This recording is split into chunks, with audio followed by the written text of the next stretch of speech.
Welcome to Mind Your Mind. Mind Your Mind podcast is for busy people like you who want to enjoy life and free up their time and emotional space by learning valuable tools for self-care and mindfulness. Our weekly topics are filled with compelling discussions and practical solutions to increase your productivity and healthy living.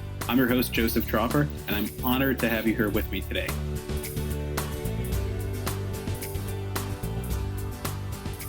Welcome to episode 9. That's 10 tips for emotional regulation. Hey, let's face it, we all get frazzled in life. There are things that really throw us off and get our heart pumping really fast. And, sometimes it's hard to get back on our feet and get back to that equilibrium. It's part of being a human being. That's what I'm going to talk about today, just how to keep yourselves emotionally regulated. That doesn't mean that there aren't going to be things that throw us off, but how do we try to get back on our feet and regain that stability as fast as possible? Now, it's important to start off and just say that there are different levels of emotional dysregulation, as we like to talk about. There's mild and moderate, which is mostly what's going to be talked about today. And then there's, of course, severe, which the things that I say today will be helpful for that as well, but where severe might need some more outside help as well. So let's start with the facts. The bottom line is that emotions come and go, but they feel so strong. And evolutionary psychologists describe the fact that emotions are here in order to make us aware of things. Remember, the word emotion comes from the root of motion, which means movement. So our emotions are there to guide us and to create movements for us. And sometimes our emotions are very strong. Our feelings of love are strong, and they push us and motivate us to do things that we wouldn't normally do. But on the other hand, emotions of hate or anger and frustration can be really strong, and they could also push us to do things that we wouldn't normally do. So one of the general things for controlling our emotions is just being aware that this is all coming from the amygdala, where it's all starting from. The amygdala is basically our alarm system. It's kind of like our smoke detector. If there's an emergency, our amygdala is immediately becomes aware of this. Even literally, our emotions feel it before our brain even processes what's going on, which is, on the one hand, a good thing, because if there's an emergency and there's a fire or danger, our body is already reacting before our brain even kicks in. Of course, the amygdala is part of our brain. What I mean is our logical brain, our conscious brain that's talking to us and talking through the situation with us. The amygdala is already mobilizing the entire body and making us work. So the alarm system is there, and we're not going to shut it off. But what we can do is learn how to slow it down and differentiate between things that we need to react to versus things that, as we'll see, can be regulated and controlled better. My quote for today is an anonymous one. And you ever notice how some of the best quotes are anonymous? I don't know why that is exactly, but this is the quote, and it just really describes what I'm trying to cover today. Emotions are temporary states of mind. Don't let them permanently destroy you. And that's really what emotional regulation is all about. So let's go through this list of 10 ways to help keep yourself emotionally regulated. And remember, this does not mean you're not going to get angry or upset or feel strong emotions. It just means that you're going to be better equipped to deal with them, which is what it's all about. And if you want to print out this list, you can visit us on mindyourmindonline.com. And we've got plenty of really cool stuff there as well that'll help supplement this conversation and can be a quick reminder guide for you when you're working on this regulation. But pick out the things that work for you and give it a try. Let me know what happens. I love hearing from you.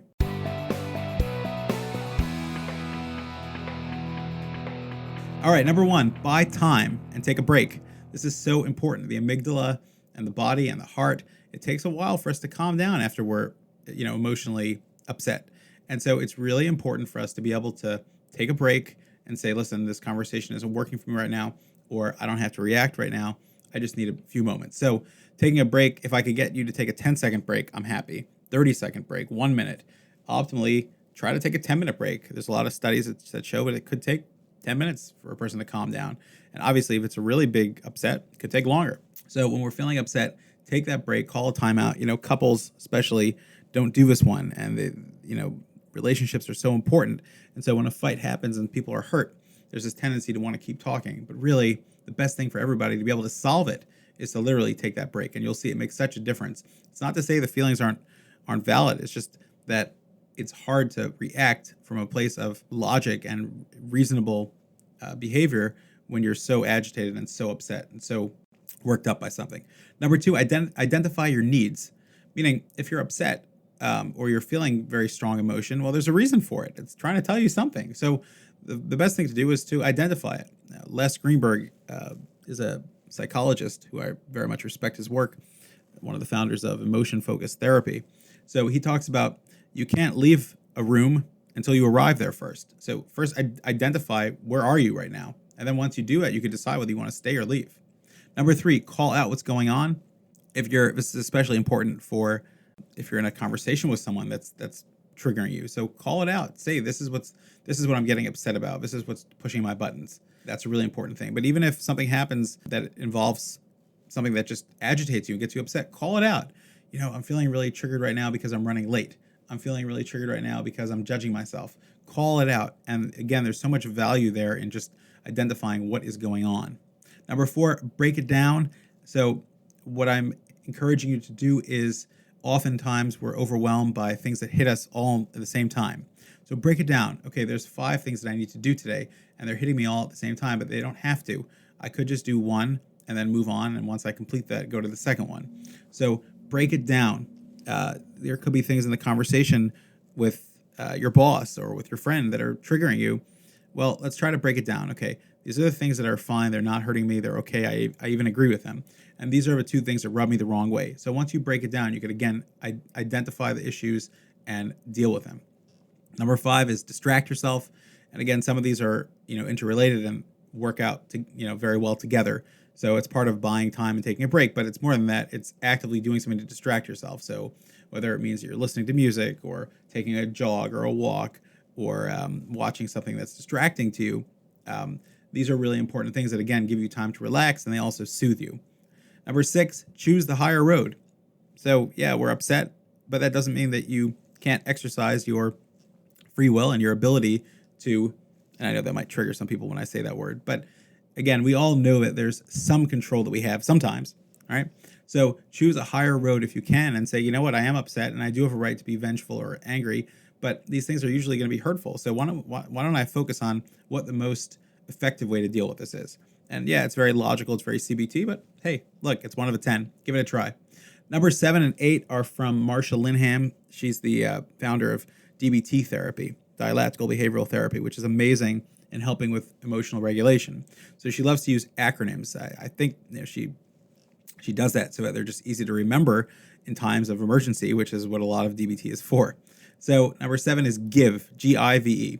So when you're dealing with a relationship, you need to use these 4 ingredients, Give. Be gentle, be interested, validate, and be easy. Now, let me go through that. So gentle means talk gently. John Gottman calls it the soft startup. When you're trying to come up with a solution, make sure that you're starting off on a very gentle plane. That makes a difference. It can determine the course of the rest of the conversation. Be interested. Be curious. It's not all about what you have to say. Validate the other person as well. So be interested in what they're saying. Okay, I hear you. That is interesting. That is important. And validate them. Yeah, that makes sense. I understand. And be easy. Smile. Have a positive attitude. And you're going to see that they'll hopefully respond in kind as well. But at least you'll be doing this for them and for yourself. Number 8 is again from Marsha Linham, Dr. Marsha Linham. And it's Dear Man. And this is her acronym for DEARMAN. It's how to try to be objective in difficult times. And the acronym stands for describe, express, assert, reinforce, mindful, appear, and negotiate. And let me go through it with you. So first of all, describe. Describe what's going on. These are the facts. This is what's going on. This is how I'm seeing it. Express your need. Talk about what is your request? What are you actually asking for? A lot of times people are fighting. They don't even know what they need. Assert yourself. Don't just sit down. That's not going to work. Make sure that you advocate for your own needs. Reinforce. So if you see the other person is listening to you, then give them credit for that. Thank them for listening to you. Tell them it means a lot to you. Stay mindful. Again, this is what's going to keep you centered. Appear. So this is important. Be confident in what you're doing and feel good about what you're doing. Hey, I'm taking care of myself and doing what I need to be doing.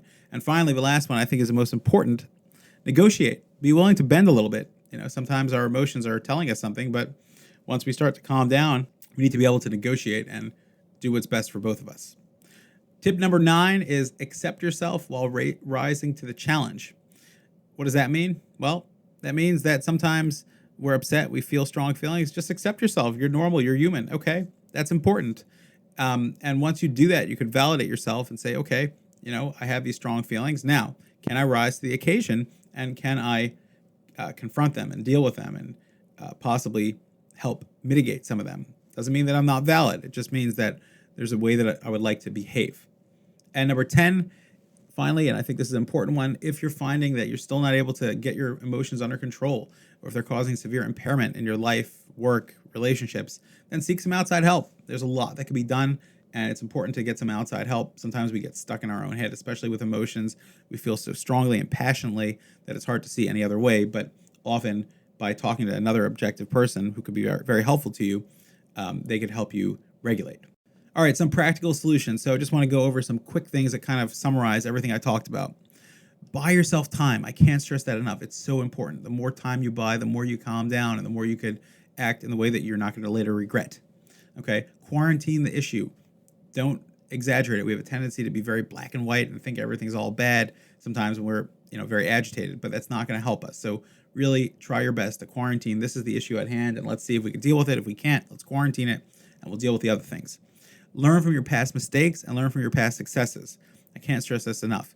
If you know that there's a dynamic in your relationship that whenever you start going a certain place, a certain discussion, a certain topic, a certain trigger words, that both of you become dysregulated or one of you becomes dysregulated, then stop doing that. Learn from your past mistakes. There's got to be a different way to do it. And how else should I do it? Learn from your past successes. Learn from the things that you did do that did work and that did help the relationship get back on its feet and help you calm yourself. All right. Love to hear from you guys with questions. mindyourmindonline.com.